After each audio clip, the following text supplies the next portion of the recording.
تو اس اللہ کا یہ پیغام ہے کہ جب میں نے یہ سب کچھ کیا ہے تو تو بھی تو کچھ کر، تو میری مان کے چل، تو میری مان کے چل، یہ تمہاری اولاد ہے، تو میں نے کان سے پکڑ کے کہا تو یہ کرو، یہ نہ کرو، یہ کرو، یہ نہ کرو، تو آگے کوئی ہیل حجت کرے تم کہتے ہو چپ رہو، جو کہا جائے وہ کرو، جو کہا جا رہا ہے وہ کرو، تم ابھی چھوٹے ہو، تمہیں پتہ نہیں۔ یہی کچھ اللہ مجھے کہتا ہے کہ میرے بندے وہ کر جو کہہ رہا ہوں، شراب نہ بیچ، سود پہ کام نہ کر۔ تم کہتے ہو گزارا نہیں ہوتا، تو اللہ کہتا ہے تمہیں خبر نہیں، مجھے خبر ہے۔ تم چھوٹے بچے کے تو اپنی مرضی کروا لیتے ہو، ممکن ہے تمہارا بچہ تم سے صحیح بات کر رہا ہو اور تم غلط ہو، لیکن تم بڑے ہونے کے دعوے پر اپنے بچے کو اپنے تابع چلاتے ہو۔ تو میں تم سب کا بڑا ہوں اور مجھ سے بڑا کوئی نہیں، میں کہتا ہوں یہ کام مت کر، تم کہتا میرا گزارا نہیں۔ کیسے کہتے ہو؟ اس کے بغیر کاروبار نہیں چلتا، یہ تم کیسے کہتے ہو؟ دو چیزوں سے اللہ نے انسان کو بنایا، ایک جسم، ایک روح۔ روح اللہ کا امر ہے، وہ آتا ہے تو زندگی وجود میں آتی ہے، اور اس کے بارے میں خاموشی ہے۔ یسألونک عن الروح، قریش مکہ گئے یہود کے پاس کہ یہ جو ہمارا نوجوان اپنے آپ کو نبی کہنا شروع کر دیا ہے اس نے، تو اس کو ہم کیسے ٹیسٹ کریں؟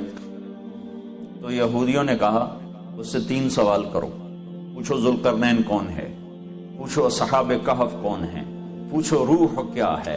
وہ 2 کا جواب اگر دے، ذوالقرنین اور اصحاب کہف کا قصہ سنائے اور روح پر خاموش ہو جائے تو وہ نبی ہے، اور اگر روح کا بھی فلسفہ بتانا شروع کر دے تو پھر وہ جھوٹا ہے۔ تو اب یہ اخنس بن شریک اور عاص بن وائل، یہ عرب سردار جا کے ملے تھے، یہ بڑے آئے گھوڑے دوڑاتے ہوئے کہ محمد تم سے 3 باتیں پوچھنی۔ تو آپ نے کہا پوچھو۔ کہا اصحاب کہف کون ہیں؟ تو اللہ نے کہا ام حسبت ان اصحاب الكهف والرقیم كانوا من آیاتنا عجبا اذ اول فتية الى الكهف فقالوا ربنا آتنا من لدنك رحمة وهيئ لنا من امرنا رشدا۔ سورہ کہف شروع ہو گئی، اللہ نے اصحاب کہف کا قصہ شروع کر دیا۔ پھر کہنے لگے ذوالقرنین کون ہے؟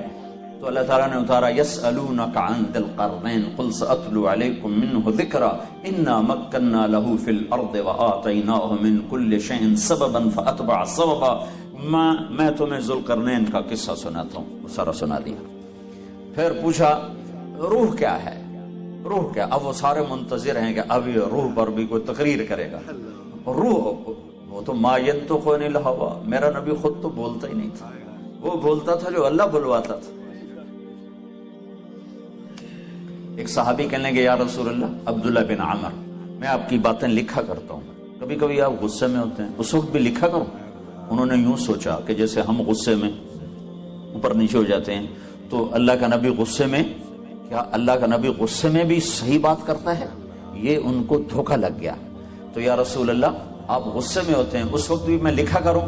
تو آپ نے کہا اکتب فوالذی نفسی بیدہ، لکھ اس ذات کی قسم جس کے قبضے میں میری جان ہے، لا یخرج من ھذا، یوں کیا الا الحق، لکھ کہ اس ذات کی قسم جو میری جان کا مالک ہے، اس زبان سے حق کے سوا کچھ نہیں نکلتا، ہر حال میں حق ہی نکلتا۔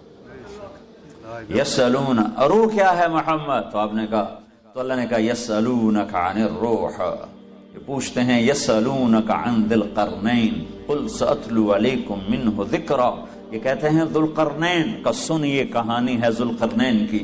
یہ کہتے ہیں اصحاب کہف تو سن، ام حسبت ان اصحاب الکہف والرقیم كانوا من آیاتنا عجبا۔